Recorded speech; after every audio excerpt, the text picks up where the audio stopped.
Yes. Hello, everyone, and welcome to the Cosmic Sandbox event. Today, we are going to have a panel discussion called Chat on Chandra, where speakers from diverse fields will share their opinions and their views on the current innovative technologies and legal aspects, educational aspects that will pave the way for the future generations and for the next space age. So before we begin, I would like to first introduce the two organizations that have made this event possible. The first one is APOSA, Asia Pacific Oceania Space Association, whose goal is to develop a sustainable space community in the Asia Pacific Oceania region by providing simple, continuous platforms to connect and discuss diverse topics and to forge a community of problem solvers. The other organization, because of whom APOSA has been able to reach out to many participants, is the entrepreneurship cell of the EntIISc, which is a student-run forum established in 2013 to promote the entrepreneurial ecosystem and startup culture in the EntIISc. So thank you, APOSA and EntIISc, for making this possible. And without any further delay, I will first introduce our speakers for today, and then we will kickstart our chat on Chandra.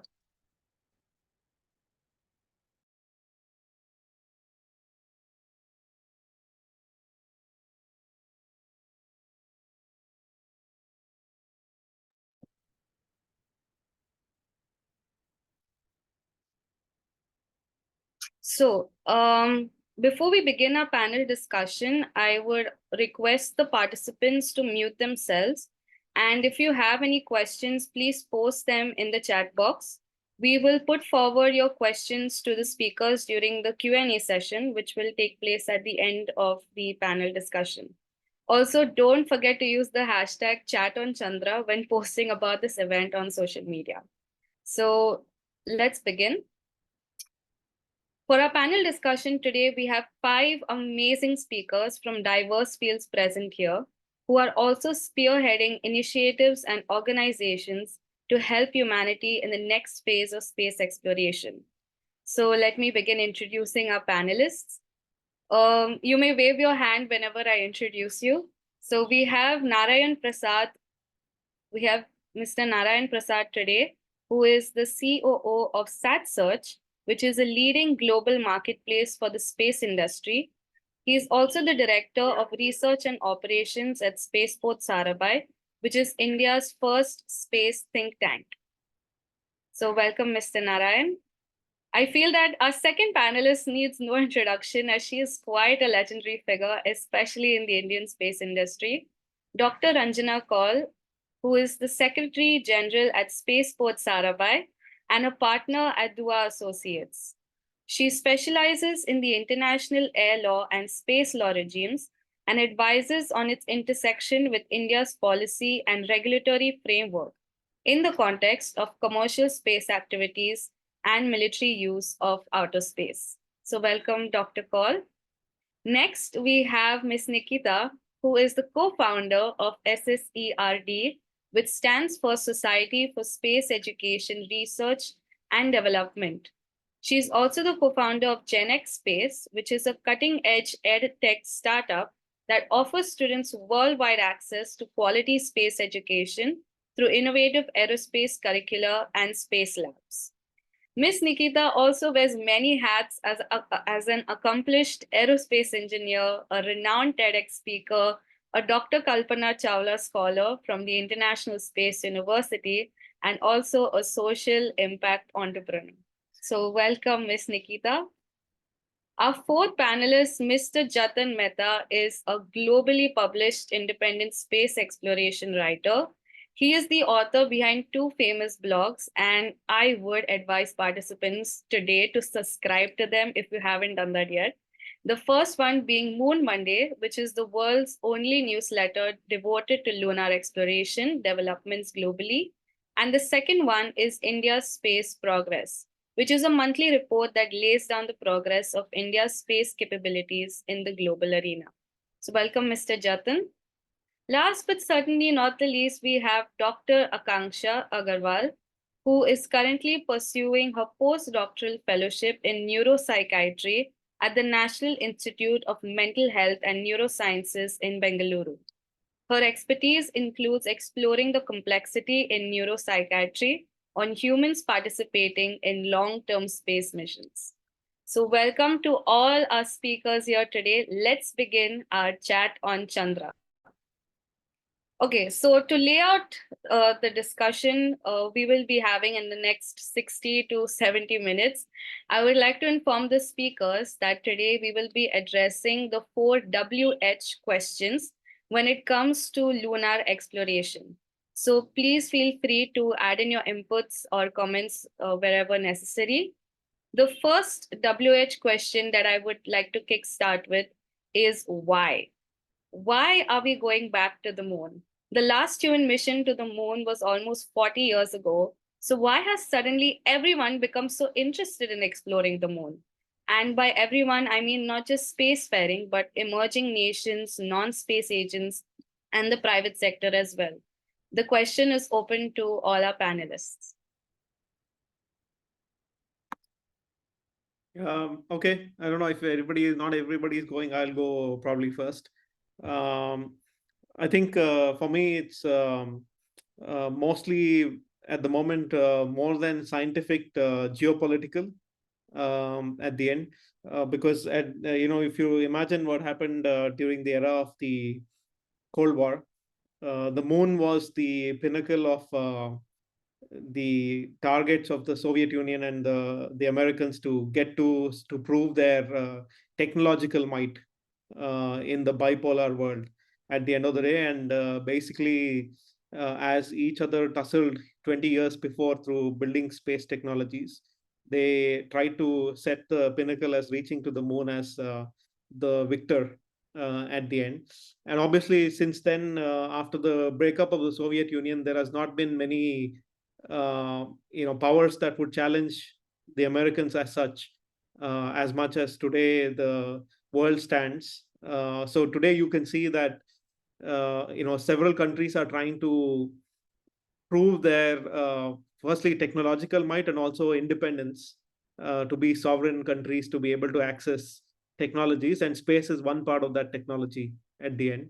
So it's no longer a world where I think cooperation might work very well. To a large extent, there's a lot of competition that is emerging, and moon and space becomes one part of that competition at the end. And there is not a lot of talk about how people are going to cooperate to do missions, especially in such prestige and pride related missions, and more about we showing that we as a country can also do this at the end. And so you will see that's why you will see the Japanese are going, the Indians are going, the Chinese are going, everybody's going at the same time. So I think that is the context that I see this development as, more than I mean, obviously there are other things to it where you can do more science, there's new technologies to do other things, you can get the private sector to do those missions for you and so on. But for me, I think the first and foremost is the background of why it is happening, which is more of the geopolitics. So let me add to where NP left off, and that is the legal aspect of it. For sure, the moon was very much on the horizon. Anything that is possible in outer space was very much on the horizon. And you will know that all the treaties were negotiated in simultaneous time, for the reason that both the Soviet Union and the Americans were testing and trying to develop capacity and so forth. That Luna 1 of the Soviet Union was the first to probe that had a hard landing and so forth. And you will understand that this is the time of Cold War, as NP was pointing out, but there were two things that were happening simultaneously. On the one hand, as a result of being introduced to the potential of the new military high ground, as a result of the V2 rocket, the Nazis used V2 rockets to bomb cities in the Western European capitals and halt the advance towards Berlin. So the potential of this new high space And second, the atom bombs that were dropped on Hiroshima and Nagasaki provided a demonstration of the destructive power of the atom bomb. So between 45 and 57, both the superpowers were busy, getting this technology together, both nuclear and space. What the equilibrium was sort of rattled for the reason that the Soviets launched Sputnik. But the main part of the story is that Sputnik was launched on the intercontinental ballistic missile. It was called R-12, that launch vehicle, which informed the other party that clearly they had a delivery mechanism on which a nuclear weapon could be delivered. And that is the reason why within 5 weeks of the 4th of October of 57, the main structure of the Outer Space Treaty was established. And the aim of the exercise and its extraordinary cooperation between the two inimical powers was because they both wanted access to space. They both did not want terrestrial warfare, some nuclear missiles going back and forth. They did not want conflict in outer space. They wanted peace, uncontested space to continue developing that. But at the same time, they were going through 45 years of contestation in the Cold War, all through all the continents, proxy wars, etc., etc. Now, what has changed is that geopolitics has changed. And so you have that Article 2 amongst, it's a very complex, interlinked mechanism, the Outer Space Treaty. It's very difficult to pick up any one thing, but that which stands out is this, that Article 2 of Outer Space Treaty prohibits national appropriation by claims of sovereignty, by use, by occupation, or by any other means. And this outer space is understood to include outer space, including the moon and celestial bodies. So therefore, how long-term habitation will happen, which would amount to occupation, it would amount to use. And even if you say that, actually, I'm not appropriating it, I am only, putting my house out there, I'm only building a gated colony there. The fact is that it is occupation. So that treaty, which was built because they wanted peace and uncontested situation in outer space, has now, what should I say, come to haunt them. But at the moment, it gives all other countries the opportunity to develop and to access the moon. And that is the greatness, I think, of the Outer Space Treaty, that truly it's democratic. It's resulted in democracy in space. Every country can establish and do what they're doing. So I'd like to add to responses from NP and Ranjana. So aside from the geopolitical factors that have already been talked about, and they certainly are the driving factor in most cases for sure.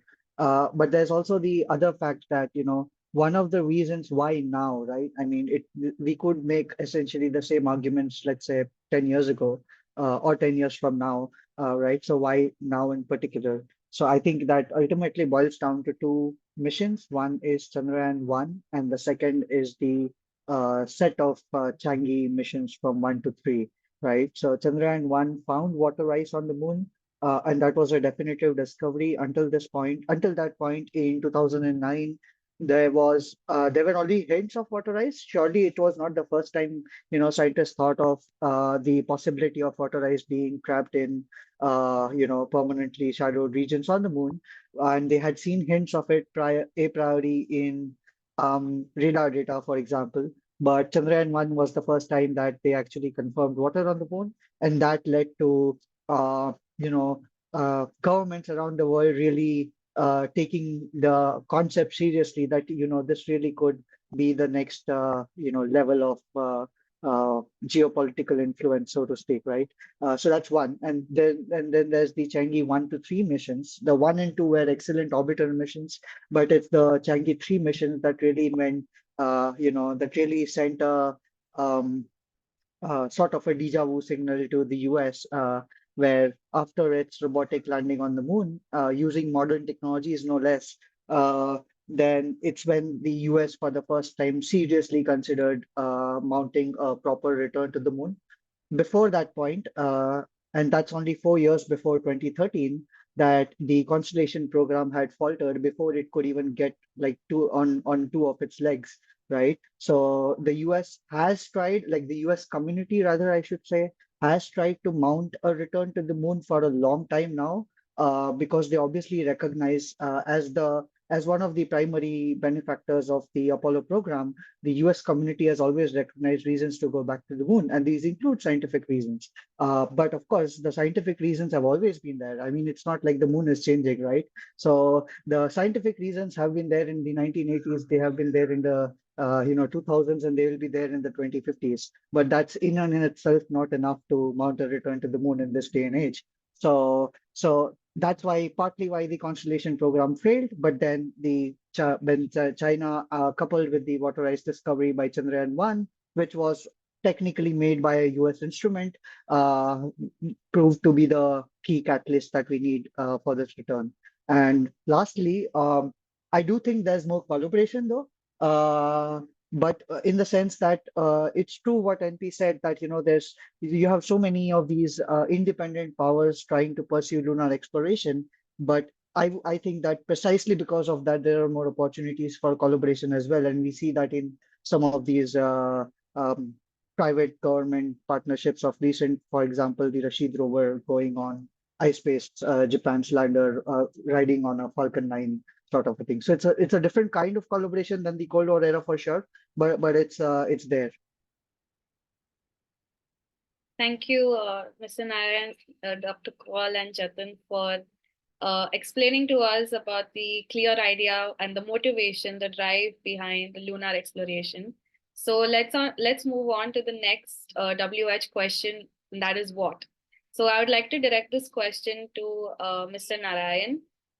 From an industry perspective, what is it that we are doing different this time? Like you explained about the Cold War and the geopolitical scenario before. And I think now we are involving more commercial partners as well. So how is that changing the entire environment? So from the industry side, what you can say is that different countries are looking at it differently. I'll give you an example. So the Americans have created a program that, I guess Jatan follows more closely than I do, which is the CLIPS program, the Commercial Lunar Payload Program, that allows multiple commercial lunar lander companies to compete to get to the moon and provide services for NASA to access the lunar surface. And through the CLIPS program, they have funded several companies like Astrobotics, or and several more of them to access the moon. And obviously, the most recent launch attempt was by Astrobotic that eventually, unfortunately, failed. But there are several companies that are competing, right? But then when you look at what the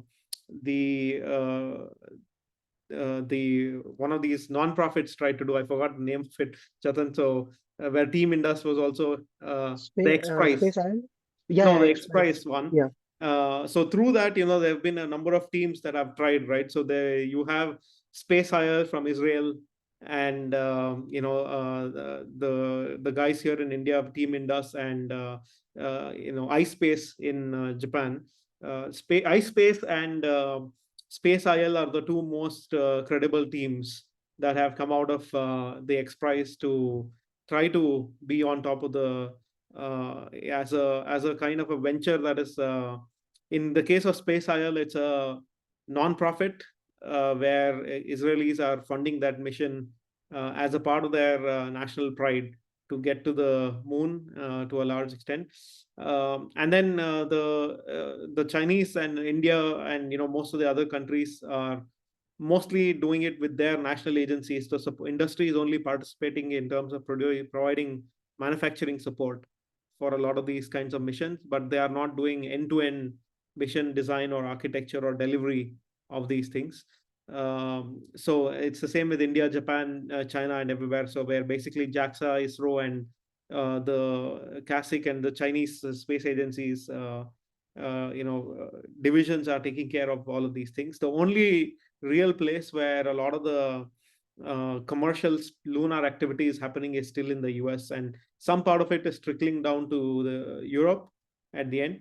But I would say that as far as I know, most of the high level commercial activity when it comes to cislunar as well as lunar activities are at the industry level is still mostly centered around what the US is doing by creating a market for these activities and having people compete from the private sector. Thank you so much for explaining that and explaining this overall objective for lunar exploration. And it is true that this time there are many global and commercial partners that are involved. So I would like to ask Jatan, in this past decade, we have seen the Asia Pacific region successfully executing various lunar missions, many of which are firsts in the space exploration history. So what kind of role will the Asia Pacific region play in achieving this objective of sustainable lunar presence through its current and future missions? So I think instead of Asia Pacific, let's talk about some of the specific countries, because that's where really the implications would matter most. So there's obviously China and their lunar program. What is interesting about them is that they are largely doing it independently anyway, right? So their funding and the impetus to go and have a let's say a scientific base at the moon as the baseline. Of course, they can have other goals as well, but let's stick to the what is possible now. So if what you see with the Changi 1, 2, 3, 4, and 5, and the upcoming Changi 6 mission this year is that the missions under CNSA fall under a program rather than on a mission-to-mission basis. For example, India does mostly an isolated string of missions, right? So you had Mangalyaan, you had Chandrayaan, and so on. And you had Astrosat for our first space telescope and so on. So these were mostly technological demonstrations, but they were not part of a larger program. But it's different with China, where they have thought this out to be these missions to be part of the program, and each of them feeding onto the other, onto the next one to make the have more complex capabilities going forward. And so what that does is that with with China almost guaranteed to succeed one way or another, or with some time, in a few years here or there, even if they have some failures in between. For example, they had they had a delay of the Long March 5 rocket a few years back in getting it online, and which subsequently delayed the Changi 5 sample return mission, which was very important from the point of view of demonstrating part of the technologies required for an eventual crewed mission, right? But in any case, they just came back like in 2 years, and it didn't really matter at the end of the day. So this kind of a programmatic approach is difficult to see elsewhere. Even the US struggles with it. So Artemis, for example, is funded in a very different way. You need bipartisan support, which is there for now, but it may not always be there. In the case of India, it's mostly isolated missions. It's only now that we are starting to think of, having a series of Chandrayaan missions, as recently announced by the Prime Minister. So I think we do not know yet that other than China's successes and its implications geopolitically, and the momentum that keeps alive some of lunar exploration.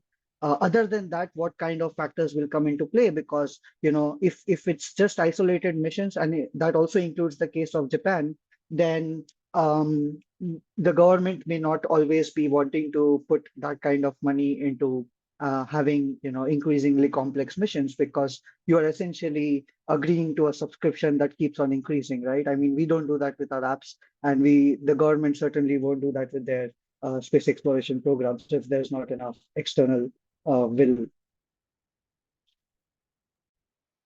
Yeah, that is true. That is so true. And given the present geopolitical scenario as well, like you mentioned, all this new moon race is also likely to be a cutthroat competition to control some space resources. So I would like to ask Ms. Nikhitha, how can space education help in cultivating a globally informed and ethical perspective on lunar exploration and settlement? So I work with students. So, I mean, I tell this to everyone that we're not focusing on today and what's going to happen for tomorrow, but for sure, next few years. So we already know where we have reached with the type of technology we have, what we're doing. But then I mostly focus on telling them what is something that we would need, which we don't have right now. And during the interactions, we hear students saying about, be it the habitats or the space food, in fact, right? So these are something that I feel which is very important for the coming days. The technology is already being developed, and it's all the countries are focusing on, but in a very small way, there are other things that has to be focused on. And in fact, recently I read a report which said by 2040 there would be like 1,000 people living on living on Moon. I mean, if that has to happen, do we have everything ready other than the rockets and the landers? So that's the question. So through our program, that's what we teach about what's happening today and what has to be done, what is important, and let them explore their own interests. In fact, a lot of them, Ranjana ma'am, you'll be surprised, these students talk about what rules should we follow there. So yes, we also speak about the rules and regulations, the policy aspect of it. In fact, we let them come up with ideas in the way that they would do the projects out there. So I feel we have to talk about the future, because something that in India we've missed out is to talk about the current information, to talk about the future. So we've been mostly focusing on that aspect. So yeah, letting them know at the right time, telling how the future would be, what are the opportunities that are there, will help them understand, or basically pick and choose what is that they would want to do and take it forward from there. So that's what we're focusing on. I find that really very inspiring, and it's nice to see you inspiring the younger generations, not just to think in one straight line, but to take an overall perspective when it comes to lunar exploration. So ending this section of the second WH question, what, we'll move on to the third one, which is how. So as all of you have mentioned earlier today, there are many global commercial players involved in propelling humanity's journey to the moon. And so I want to explore this unique dynamic between private, public entities and international collaborations. So I would first like to touch upon the legal aspect, which of course Dr. Kaul will elaborate on. And then I'll shift to the more technological aspect, which Jatan, Akanksha, and Narayan can speak about.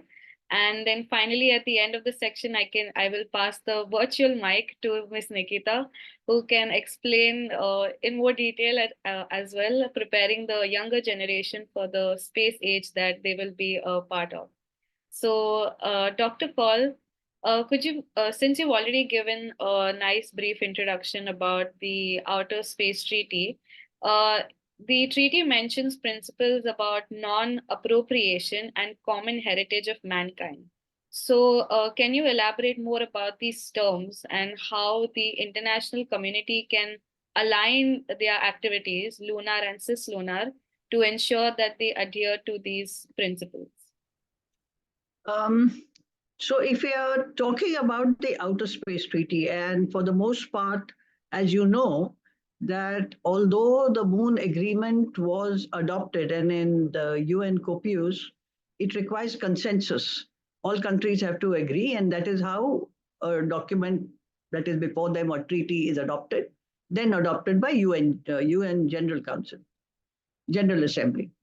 So now everybody adopted the Moon Agreement. That is why it is a live treaty.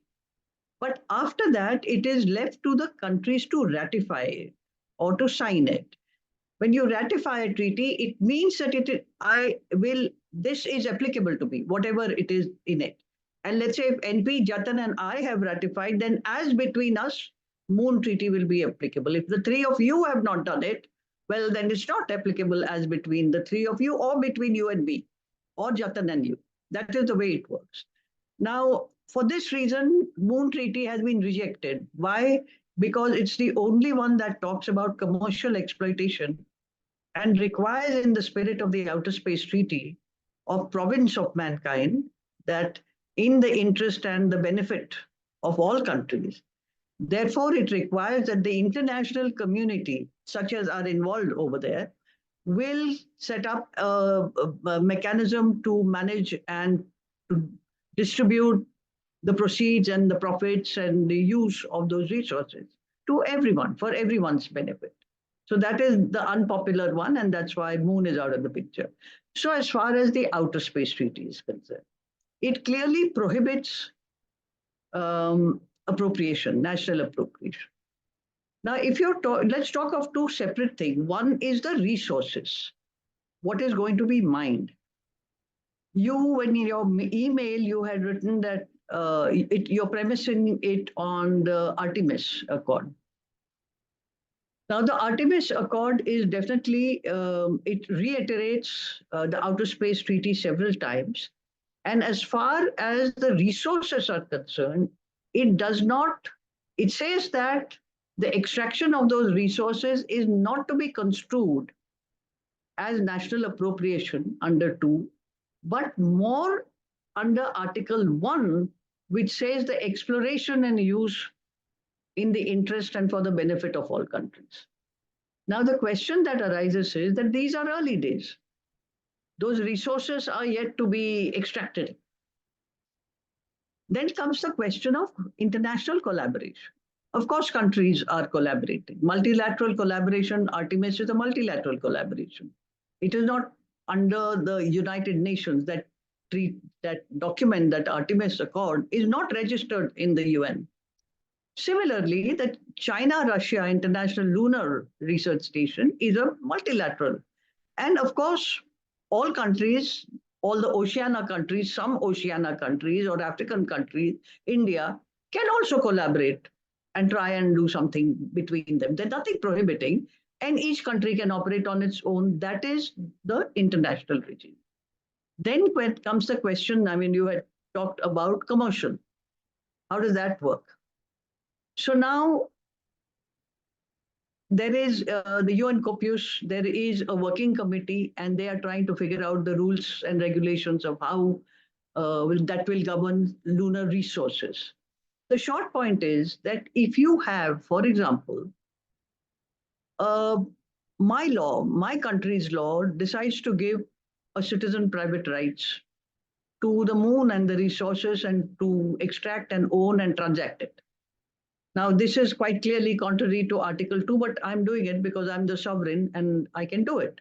So I have done it. And my companies are now authorized under our national law to go to the moon and to conduct business. Then I have NP do that. He goes and brings back some lunar dust regolith.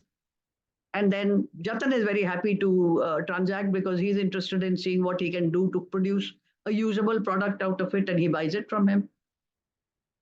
So a commercial transaction has already happened under national laws. Now, the question that arises is that this entire mechanism of the Outer Space Treaty, until 57, no country had formally actually accessed space, although they were testing and demonstrating and doing all these kinds of things. So a custom is established that I have the freedom to go into space, I have the freedom to do this demonstration, that technology, all of that. And no other country is lodging a protest. Or what does it mean, lodging a protest? Not in a seminar and webinar like this, at the United Nations. Nobody said that this, whoever it is going through my sovereign airspace. So a custom is established. That is customary law. And based on you, me, and everyone present here and all your participants, we're all now engaged in the custom. India, we understand tradition and custom very well. Nobody actually provided you a rule book to see कि भाई कोई बड़ा बुजुर्ग आएगा तो पैर छू के प्रणाम करें आप. You just It's just there. I mean, we just do it without being told. It just happens. That is custom. Then it gets codified. So you have a treaty or you have a national law, as the case may be. And this is how it happens. So today, if NP has gone to the moon and Jatan has transacted under my national law, then a custom has been established in an international domain, because my law does not actually apply to, but it applies to my citizens, even if they are in outer space. That is what the Outer Space Treaty tells you. And so in this way, a whole new mechanism is under construction. And in due course of time, if it gathers traction, certainly the United States is the outstanding super space part, so to speak, and they're very much up to speed with this. And that is already emerging. So the early bird gets the worm, as they say. You also have China and Russia, and they are also interested in utilization of lunar resources. So let's say we don't have details about that, but let us see. I mean, I can't imagine that they would not also want to commercially transact. I have no idea about whether, as Jatan is saying, that we have done a lot of technology demonstration. We don't have the outline or any articulation on a lunar program as the way we understand it as the US program or the Chinese program, a structure. We don't know that as yet. Maybe it will come, or any other country. So this is how that collaboration. It's a bilateral, it is under your national law, and of course, under the international treaty and UN Charter. The game is open. That's a short game. Thank you for so beautifully putting all of that together, the Outer Space Treaty and the Artemis Accords, and the difference that is there between the two. And surely when it comes to the Artemis Accords, I can say that I hear a lot about it, especially, and it's very much talked about in the public and in the media. So how do you think, now putting aside the technical part, I would like to know about what do you think and how it has influenced public's perception of international cooperation, how the Artemis Accords have influenced public's perception of international cooperation, and what can be done to address any misconceptions that exist among the public with respect, to the legal jargon of the Accords. So, yeah. If you'd like to elaborate. So listen, let me tell you that I don't think that the public has a perception, for the reason that it is just so esoteric that in the ordinary life of a human being, however bright and clever they are, and they may be into technology but may not know the treaty, and just like I'm into this, but I find it fascinating to hear NP and Jatan. So it's different things. So the public has no perception. Those that have got the perception have formed views on the subject. And as we started with the word that NP used, outer space is all about geopolitics, and everything that will happen in outer space starts and ends here on the Earth. So you will get a very good idea of the dynamics of what is the shape of things to come on the moon, given today's dynamics. Now that keeps changing. We don't know which way, the weights fall and what happens, and suddenly there's the emergence of a new player. We can't say that. So today's perceptions of those that are interested in the domain is this. But let me tell you that the fact that it has started in the Cold War between two superpowers, military superpowers or space superpowers, this is a military domain. And as much as there is vested interest to undertake commercial exploitation and not really go into, I don't think anybody looking for a war here. But contestation is not something that you can rule out. It is the first terra firma. We are Indians. We don't have to be reminded of our colonial history. You remember that gunboats followed merchant vessels. And we're humans who are trying to engage in outer space. How it will turn out in due course, I do not know, but the possibilities are open. That's true. Speaking about changing dynamics, I would like to ask Mr. Narayan if he could talk about on behalf of the private sector, of what they find the most challenging while navigating around these new treaties and accords for their mission contracts. I mean, I think from the private sector side, you need to really think about how the private sector is incentivized to do anything on the moon at the end, because for the moment there is not really anything that the private sector can bring back to sell immediately to anyone on the earth to make it sustainable for any of these companies to do it systematically at the end, right? So there are not many people who can afford to go for a trip on the lunar surface. There is not many things on the lunar surface that is actually mineable of great value, or even if there are people talking about helium-3 or others, there is not enough technology to do it sustainably and in an economic fashion to bring it back at the same time. So that is the challenge, that the moon presents itself as not a sustainable business environment for anybody out there, which means that it needs to be government supported endeavor of trying to build the things that can survive in outer space beyond the Earth orbit at the end, and what we can learn more. There are still a lot of unanswered questions about the moon. I don't think, maybe Jatan can correct me if I'm wrong, I don't think we still know the exact amount of water content around the lunar surface, for example. And there are many, many, many unanswered questions of that nature on the moon itself.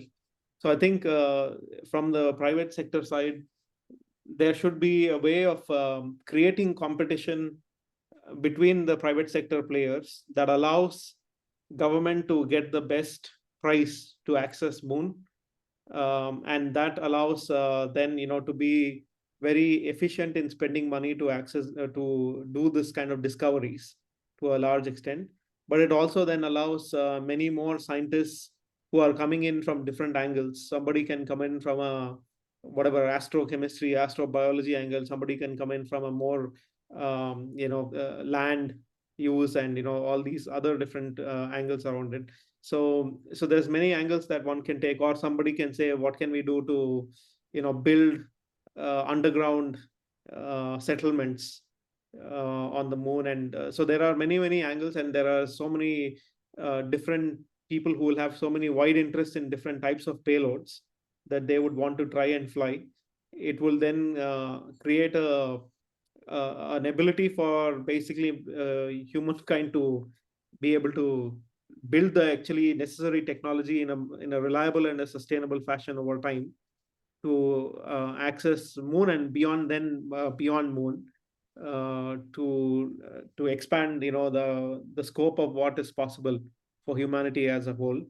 But at the moment, if somebody is saying that there is something of commercial interest on the moon, I would be very skeptical of that. Thank you so much, Mr. Narayan, for telling us about it. Thank you for covering the legal challenges and the technological, the commercial challenges. Now I would like to shift it towards the medical challenges that arise in the lunar exploration. Now, in order to put footprints on the moon, brave men and women have to endure physical and psychological challenges. So, Dr. Akanksha, could you tell us more about these challenges associated with such long-term lunar missions and settlement? Yeah. First of all, I would really like to thank the organizers for having me here with the people I really look up to, have been looking up to for the last couple of years when I consume my knowledge about the sector. So coming back to the question, the challenges of actually setting not setting foot, but living longer on the moon? What about we building a habitat? Let's say the capital and the geopolitical reasons are all taken care of, and we are actually doing it. So, like we all know, reduced gravity, low pressure, and radiation have been talked about time and again, how it could be detrimental specifically to the cardiovascular and the muscle and the bone health of man or a woman. But in addition, there is something very unique about the lunar environment, which has been talked about in the last decade in the scientific circles, which is challenging with respect to the human health.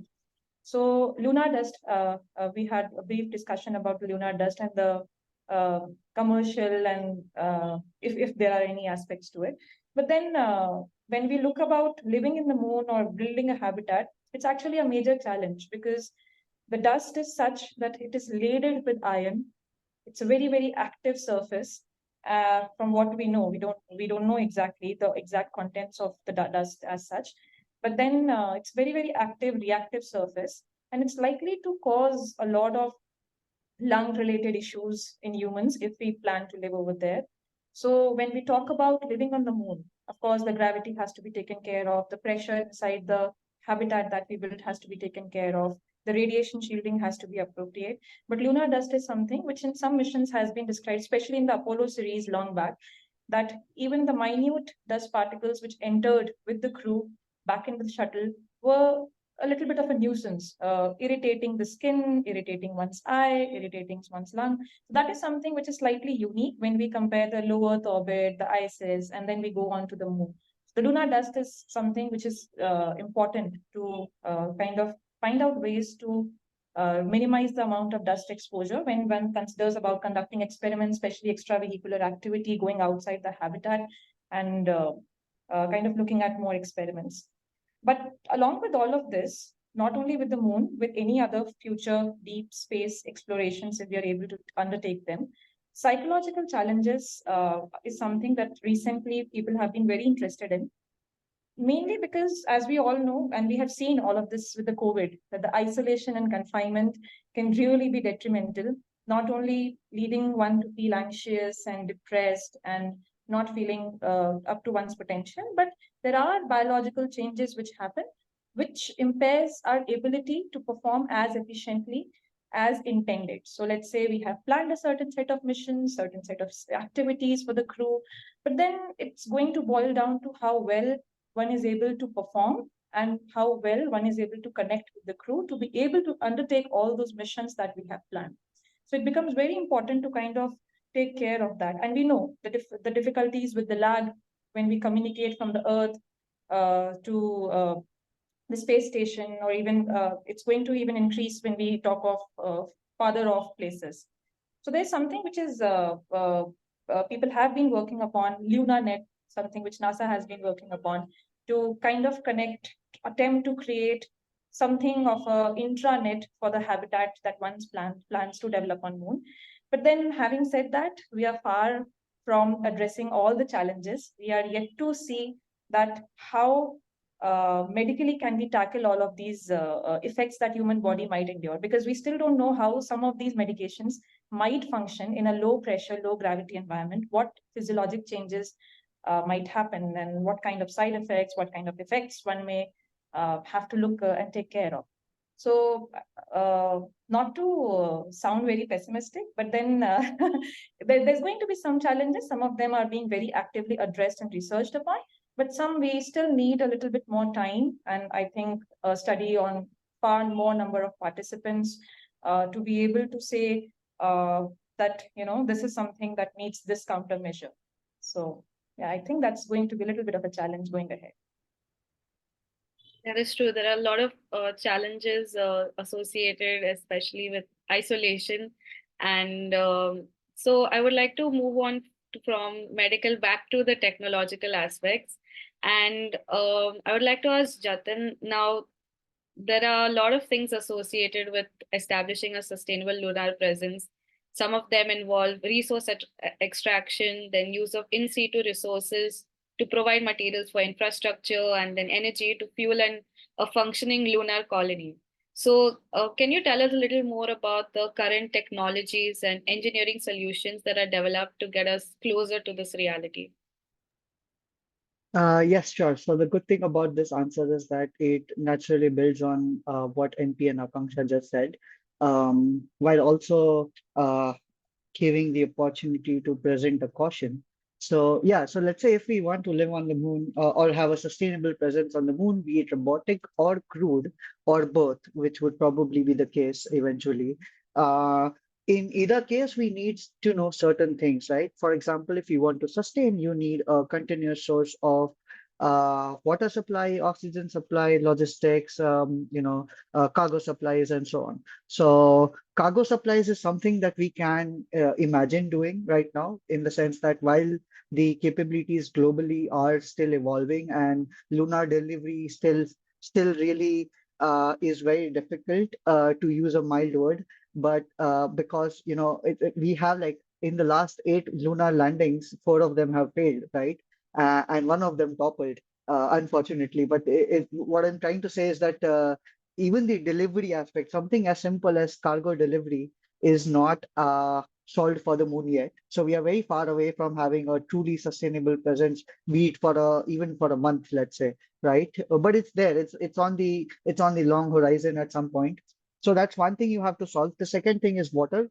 Um, in principle, if you solve for cargo delivery, you could solve for water as well, and just keep on supplying water from Earth. But obviously, that's going to be super expensive because Earth's gravitational well is really gruesome, and every rocket scientist knows that. Like, the rocket equation puts that in your face. So essentially, that's a hard no if you want to do this long term, which is where I think the caution should come in, right? Because as NP was saying, like, I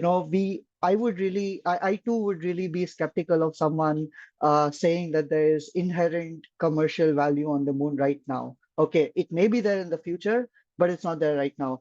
It's certainly not there. And as for the water part, like, we can have all of these, that's my opinion, but it's based on this fact that, we truly do not know how much water is there on the moon, which is also what NP alluded to. So, and how, like, okay, let's try to quantify that, right? So, for example, the Chandrayaan-1 observations of lunar water were based on two things. One is the radar observations, and second is the infrared spectrometer, right?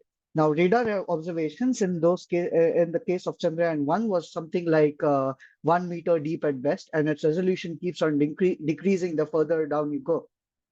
And in the case of the infrared spectrometer, you do get a proper hold on as you yourself know very well, because of your background, that you really get to know the state of water in the particular region that you're scanning. But it's not very deep. The measurements are very superficial and, sort of a whale-like measurements. So with Chandrayaan-2 and subsequent measurements by modern orbiters like KPLO, you are getting a little bit deeper. So, for example, Chandrayaan-2 can now do up to 2 meters of radar scans, but beyond that, we do not know. So, the one thing is, even the water that we have discovered from orbit, we do not know the exact ground truth of, because the resolution of orbital instruments is not going to be that great, which is why we need missions like, the upcoming NASA's Viper mission and the ISRO JAXA LUPEX mission to actually start analyzing water on one of the poles of the moon, and then tell us actually what kind of a situation are we looking at. Is it more water than we thought? Is it less than we thought? Is it mixed with regolith very heavily, or is it in some other form? How to extract it? What does the energy expenditure look like? And so on and so forth. Like, all sorts of scientific questions, right? But they are also engineering questions, and they are also habitability questions, because it feeds into the all of those things. So that's one aspect. So we don't even know what the superficial on the immediate near surface water content looks like. That's one. Second, we do not know what the deep surface content looks like at all, right? For all we know, based on the geological models and so on and so forth, which you of course know about, there could be like thick ice slabs beneath on the moon, like let's say 10 meters down. But the problem is, of course, accessing those ice slabs. We don't even dig very deep on Earth, so digging that deep on the moon is going to be some another challenge. So my opinion is that, while it's very good to be cautious about, who will access the space resources, who will control them, and so on. Obviously, we need to have those conversations, but I think what most people often forget is that we don't even know what those resources really are like, right, at this moment in time. And that's still just one part of the whole story of the moon, which is where I think there's a communications problem. So what do I mean by that? Right? Let's just say that even in the worst case, we find very little water on the moon, relatively speaking. Okay, in which case the moon is not really relevant from a water harnessing perspective, other than, maybe keeping astronauts alive for like a month or so, let's say. Um, so let's say we are at a point where we send those probes and they discover the ground truth, and the ground truth is not very happening, and the moon doesn't really have much to give in the way of water. But still, there's a lot of value to the moon, which is where I think that there's a communications problem, because all of the current impetus seems to be centered on, oh, there's water and there are resources associated with that we must grab. But what people forget is that, lunar soil in itself is a great resource, because it's like 40% oxygen roughly. Obviously, it varies like from location to location. So polar regolith will have a different content than, equatorial regolith, let's say. But you have oxygen in substantial quantity either way. That's one. And then you have metals as the rest of the proportions, right? So that's the second part. But not just that. There's also, like, you could think of the moon as, if I were to give an analog, think of it as the enabler for the internet infrastructure, right? Laying out optical fibers is really expensive to like really connect the world. But that internet infrastructure that the governments mostly paid for in the past is now helping us to do so many other things up top, right? So if you think of developing developing technologies for lunar exploration in terms of cargo delivery, in terms of harnessing its resources in various forms, not just water, in terms of understanding the scientific context of it and applying it to other worlds, which the moon is very useful for. And also in terms of democratizing access to space, deep space in this case, not Earth orbit, because it really is the stepping stone to many other destinations in the solar system if we want to do it like sustainably.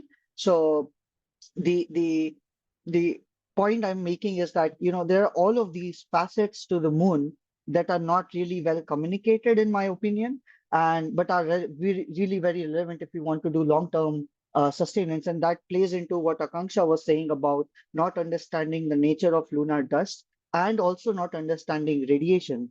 And so recently, I would just to close that point, I would encourage everyone to see what NASA did with Artemis 1, where they had these two dummy torsos, specifically female torsos, to understand, what kind of long-term radiation impact we could have if astronauts were to stay for longer on the moon than the brief time that Apollo astronauts spent. And this is only going to like increase with time. So, so yeah, I think that would be my like capture of the situation. Well, and that was beautifully captured. I would like to say, like, in addition to engineering and medicine, obviously, as we are heading into this new space age, there are individuals that are required from diverse fields. As all of you are present today, it's quite evident that we require everyone, different kinds of fields, different kinds of individuals to make this this lunar dream into a reality. So I would like to ask Ms. Nikhitha, if you could tell us how space education and outreach plays a role in preparing the next generation for this new space age. And what are your thoughts on the changes that need to be made into the current space education curricula in order to align it with, the potential and upcoming careers in the space industry? I think I answered your question in the previous time itself. But then, just to say, I mean, there has been no space education as such that I could say it was, other than mostly it was astronomy that is taught in the schools or schools, I could say. As in, when you move on to study further the technical part, that's where you learn the space technology or the engineering part, which is again those who are interested into it. And most of our students make this mistake of choosing what stream and not knowing what should I take if I like something. So that mistakes have also happened. So I feel, that's what I personally believe in, that creating awareness is so important. And like we spoke about so many domains out here, be it the technology, be it the policies, the medicine, and all of it. We're talking about the future itself. And if all that has to happen, we have to talk about those who are going to be in the future. Pretty much like the climate problem that we all talk about. We're speaking, okay, there's this climate challenge, there's global warming that's happening, we have to do something now. This, you go and speak to the people who are going to face that harsh environment, they will tell you what has to be done, what they would like to do, and what kind of support they need, and all of it. I think we need to do the same thing in this field as well, space domain, where we clearly say that this is how we want to do, we like to do, we want it to happen, and these are things that are not there, right? And giving opportunities for people from different backgrounds, like you said, Namishka, that we need people from different background to come in and give their experience as as a base, and then go on to build. Like we had recently, we had this space reboot, and we had someone called Abhishek who works in the structural background and works on architecture, and his architecture here on Earth is mostly space themed. And he was saying, how important it is, okay, to focus on it. And we already have so many people who've been focusing on all of these. So bringing people from different background and letting them talk and share this with the current generation who are going to make change or bring change for the future is so important, be it in terms of workshops like this, be it in terms of hackathons that could be done with the available data, or what we need to find with the available data. I think all this would give some small hints to do bigger things, which we are exploring and expecting it to happen. And I think that awareness and education has to be done. With regards to space education, like I said, there's nothing that's spoken about the future, what has to be done. And that has to be spoken about, be it not just in India, I think it's across the world. What has to be done is not spoken. Mostly right now we're talking about what is happening. So, but then I feel that we need to talk about future, like just like as one of the important things.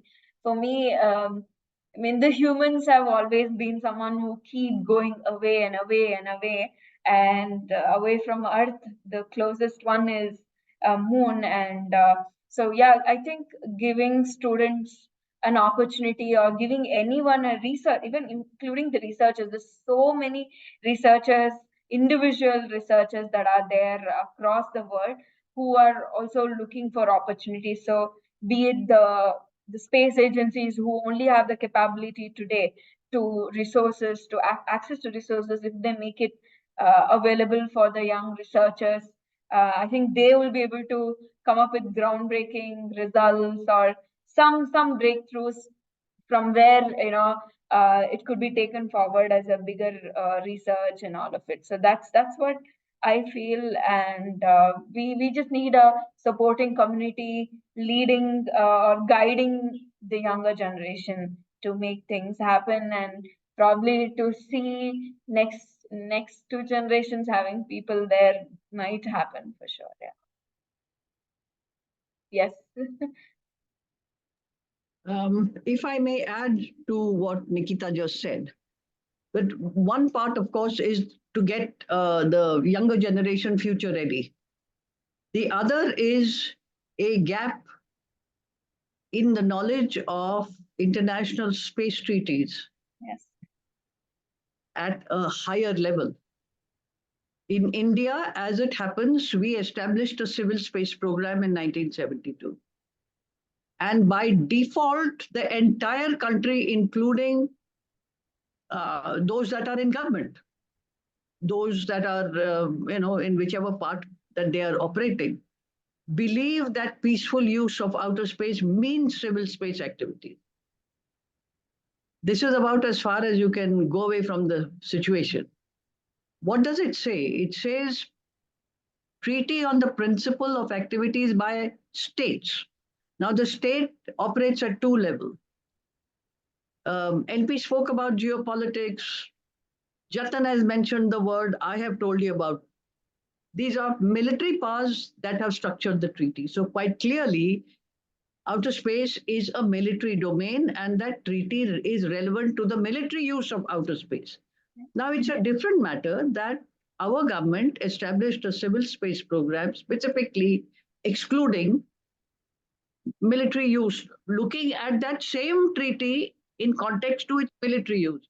These are very different eyes that are looking at it than a civil space agency would look, because it's looking for civil use. Very, very different, chalk and cheese. Now, the point is that where you have this default stuck in your head, it is extremely difficult now where you have space reforms and where the other user is also up on the stage. They themselves are having difficulties. Now, where would you go to? In all of this, you have got commercial space. Commercial space says, but we need a space act. We need a space activities bill. We need to be able to launch 100% support that. Can you have a law which is drafted only from the perspective of one user and not the other? Second of all, even if one user is tasked to draft it and sends it to the second user, who's an ingenue, I mean, he just landed on the scene and said that, well, I mean, I'm also here. If that draft is given to that new user, will his eyes pick up exactly that which is going to trip up his prospects of using that space? It is a very complex interlinked treaty. We don't have that. So what do? You go to the universities where there are law professors, eminent people, very well regarded people. Are they skilled in this? No. Why? Because firstly, it is a closed government program. There are no job opportunities. Why would I do LLM in something which is not going to give me a job? So you do an LLB, you do jurisprudence, you do public international law and get on with either litigation or join a firm. Then there are few people who said an LLM karenge. So now there is this trend that you do LLM with international law, of which you in one semester, you're taught UNCLOS, law of the seas, then you're taught international air law, international space law. That's one semester. And the second semester is private international law sort of thing, that carrier liabilities and all that. Is that adequate? There is no capacity in the universities. And if there are professors, like I said, I know them, they're eminent people, they look at it only in context to one user. And that is a very big problem in our country. There is a gap in the legal education at the top level. That presumably is also reflected, trickles down.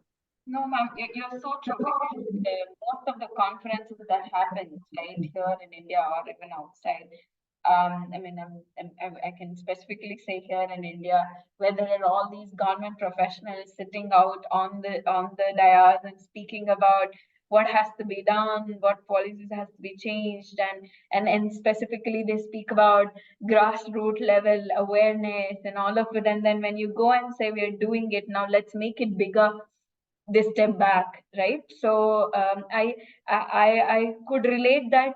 I think awareness awareness for the decision makers also has to be done. That's one of the biggest thing that I see. That's a very big task, Nikhitha. It's a very big task. Very big. Yeah. Right. So that's something that I feel we have to do, and then probably we'll see some great changes from there. Well, I would say thank you to all the speakers for sharing your wonderful insights. I mean, as far as I know, there was a lot of knowledge that was shared, and a few things that I picked up was that awareness needs to be created, not just like Nikhitha said, grassroots level, but through all the levels. And there has to be some sort of communication that happens between different fields, because now exploring a new territory does not only involve scientific objectives, but also there are legal aspects to it, medical aspects to it, and technological aspects as well. So with that, I would like to open the Q&A session to all the participants present here. So if you have any questions, please put them in the chat box, and I will put it forward to the speakers. Okay. Meanwhile, the participants are up there posting their questions. I have few queries that I would like to post it in front of the panel, if it's okay. I mean, I know we have crossed beyond 6. If we can hold on for a little longer, if I may request. So we are talking about these large-scale lunar exploration missions, whether it's the mission to building a space station or going all the way to the moon and creating a settlement there. It involves huge amount of money. Economy is huge. So let's say it is a government entity or an agency, if it's trying to do, they have a source of funding. If it's the private players who are trying to get into this, if they want to build a settlement there, or if they want to come up with a company, let's say, which is the idea that we want to run for tomorrow. So for the benefit of the participants, what would be the source of investment for coming up with all these missions to them? And also, how would we talk about the profit sharing or the agreements with respect to having insurances for these expeditions? Let's say if the company doesn't perform well, how does the codification of insurances claiming the the insurance claims, how would it work? Or getting the investment first thing for these exploration missions, how would it work? Dr. NP, Jatan, Ranjana, Ma'am, Nikhitha, Dr. Akanksha, anyone? So I can go first unless someone else wants to. Okay, Sure. so yeah, so I think we can look at the participants tomorrow can look at one thing, which is take a look at all of these lunar different lunar programs that are being funded right now in various forms across the world, and look at who the anchor, who the main funding source for that is. So even if you take, let's say, something like Artemis, within Artemis, you have different elements. One, you have the rocket element for the SLS and Orion to get astronauts to lunar orbit. And then you have the other element, major element, which is to get those astronauts to the surface via the Human Landing System program of NASA, right? So in that program, they have a public-private partnership wherein they selected SpaceX and Blue Origin respectively to build crewed lunar landers.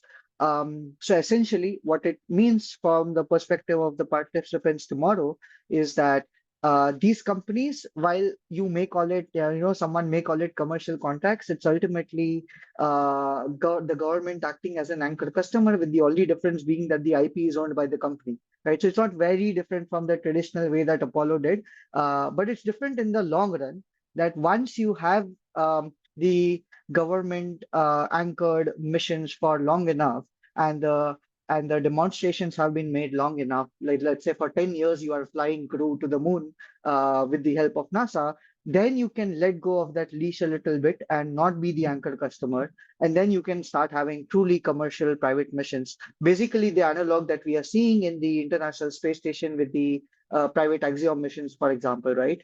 But I just gave the example of Artemis as a homework. What you can task them with is that, see who the anchor customer is for ESA's for the ESA's Moonlight program, like who are the customers that they have identified. And I think Akanksha was mentioning something about LunarNet. So also see who the anchor customer there is. And also for CLIPS, there, of course, the anchor customer is already known, where it's already NASA, which is the anchor customer, but there's an outlier there, which is iSpace.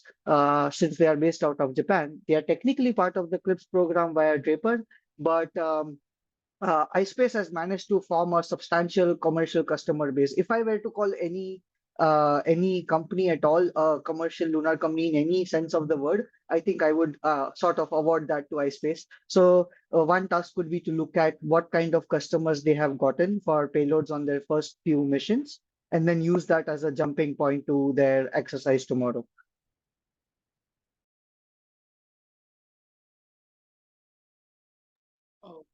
Okay, I believe, thank you so much, Jatan, for that response. If there's any other addition from any of the other panelists.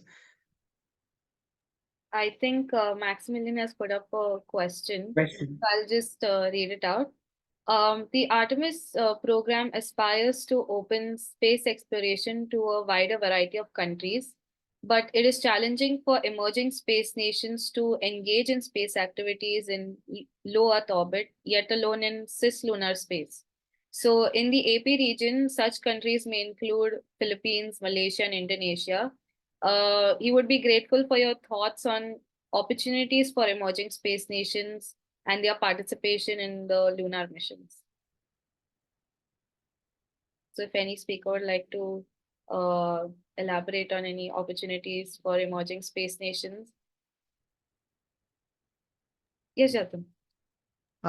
Yeah, so the payloads is I think the lowest hanging fruit that can be done for such nations, and there are live examples out there in recent times as well. So, for example, when um, the South Korea did its first moon mission, they had payloads from others on board, like for example NASA on board. But of course, in this case, since uh, let's say Malaysia may not be able to mount an independent mission to the moon, they could follow the other model, which is to send your payload on someone else's moon mission. So, Thailand, for instance, is sending a pair of radiation instruments on the upcoming Changi 6 mission, which is due to launch in a few months.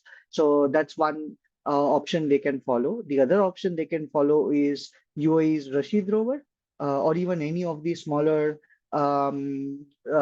smaller payloads on CLIPS missions, where you can have a small rover or a particular type of a surface instrument that you build and then you fly on someone else's lander. So that's the whole point of having these many delivery options to the moon, be it commercial or via government. So including in Chandrayaan. So like Chandrayaan series of missions continues to fly foreign payloads, and that's one thing that we have done well over the years, although there have been exceptions. I'll not go there, but the point is we continue to fly and encourage foreign payloads. So looking into that would also be an interesting option. Thank you, Jatan. There was another question that was shared here on the WhatsApp group. I would like to take that. It's directed to Dr. Akanksha. So, Dr. Akanksha, you were talking about the psychological issues which the astronauts might face, right? So, with respect to that, on Moon, let's say we do not have the day-night cycle as we have here on Earth. So, even the ISS crew would also be also faces the same issue. And let's say even somewhere towards the Norway or the northern hemisphere part towards the North Pole also have this issue of not having the daytime running for long. So if that's the case, how is it going to affect the daily routine of an astronaut, let's say, or a participant in this particular expedition? So are there any studies that have been done in that aspect? Yeah, that's actually a very good question and a very active area of interest for people who are studying sleep and aging and cognition in the space environment. So, like you said, the circadian shift is very different when we go beyond the Earth. The cycles are very rapid, ranging from minutes to hours, as opposed to 24-hour cycle here on Earth. So when we go to Moon, it's going to be even more different. So it does definitely affect the sleep, and that is one of the reasons that the commonest problem, apart from the motion sickness or the space sickness that the astronauts encounter, is headache or sleep disturbance in the days or the few weeks after they land, after they are deployed in the system that they're supposed to be in. So there have been personal accounts, there have been records of astronauts describing how sleep is affected and how it affects their daily schedule and performance. For the first few days, it's actually very important to keep lighter activities and take care that the sleep is taken care of. Otherwise, it can compromise the safety of the crew as well. And there are medical countermeasures, some chemicals that are being used, which are also used here on Earth in shift workers for jet lag, which kind of take care of, like chemically take care of the sleep cycle, because we have our internal biological clock. So we just need to stimulate melatonin hormone and just make people sleep for at least 6 to 7 hours. It has been seen that astronauts having less than 6 hours of sleep, it's a concern and it affects their attention, concentration, and performance. That's been a concern in the past as well.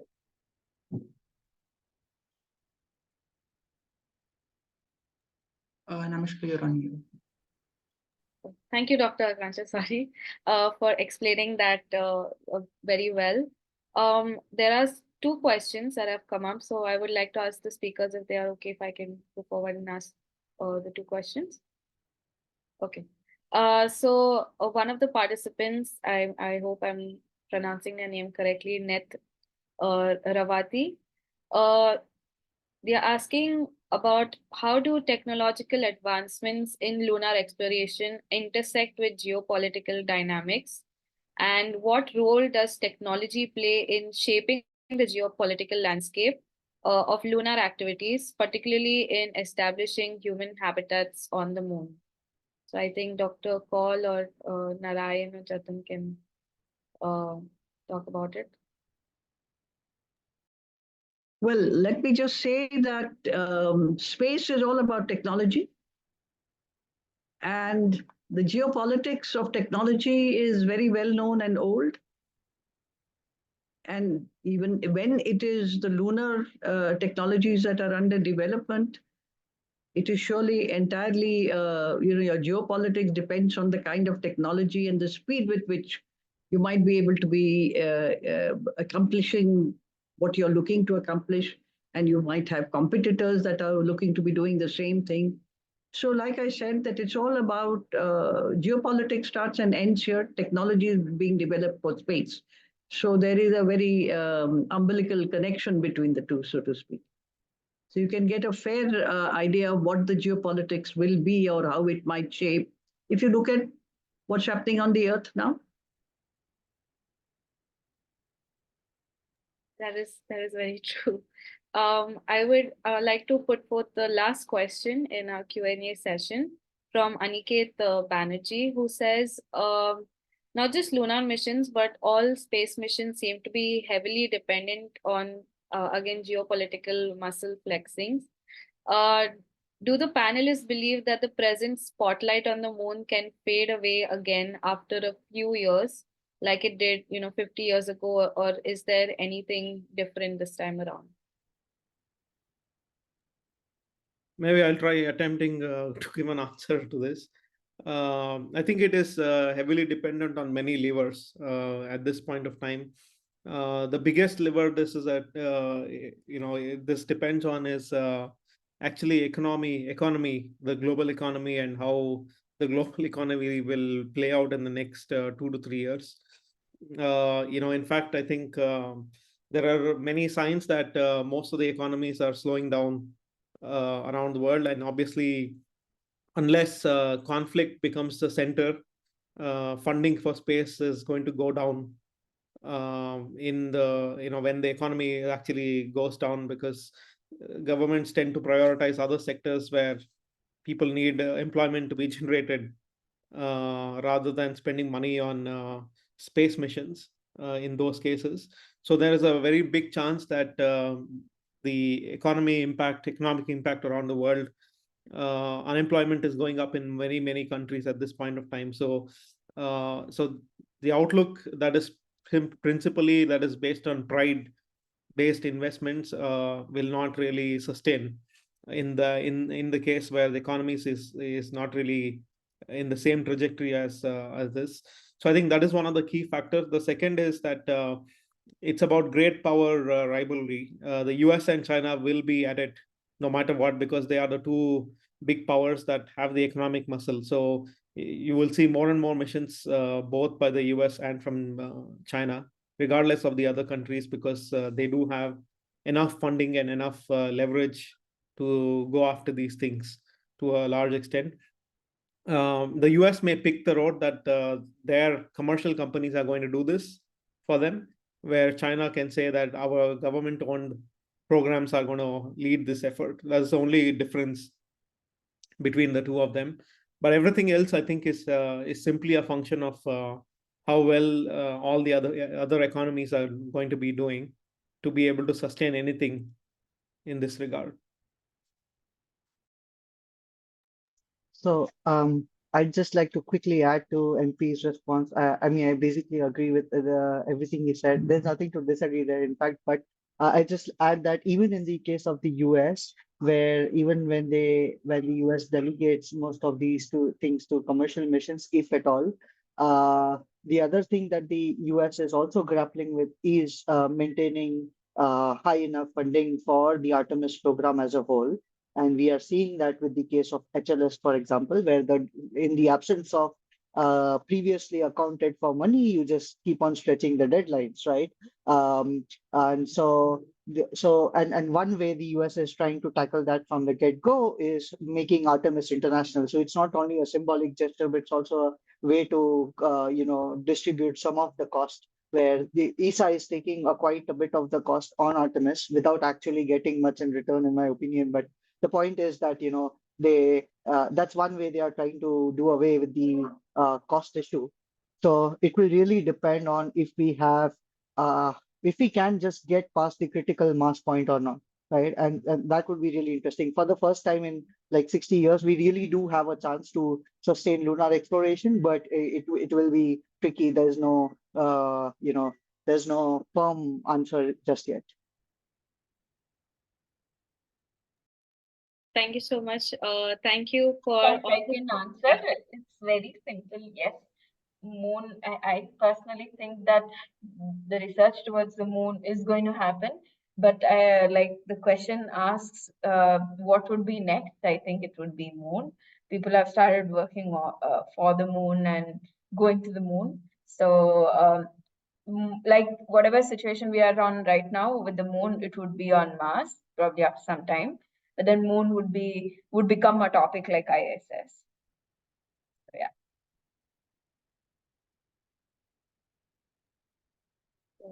Thank you so much for sharing all your wonderful insights, and also for lending your precious 1.5 hours for this chat on Chandra. Thank you, Mr. Narayan, Dr. Kaul, Dr. Akanksha, Nikhitha, and Jatan for explaining the various aspects of lunar exploration and also the future opportunities and potential careers that are going to exist in the next coming decades. With that, I would also like to thank APOSA and the entrepreneurship cell of the EntIISc for organizing this event and this panel discussion. With that, I'm your host, Namaskar, also known as Captain Nemo, signing off. Thank you. Thank you very much. Bye-bye. Thanks, Namaskar, for hosting the session. Thank you. Thank you, everyone. Bye.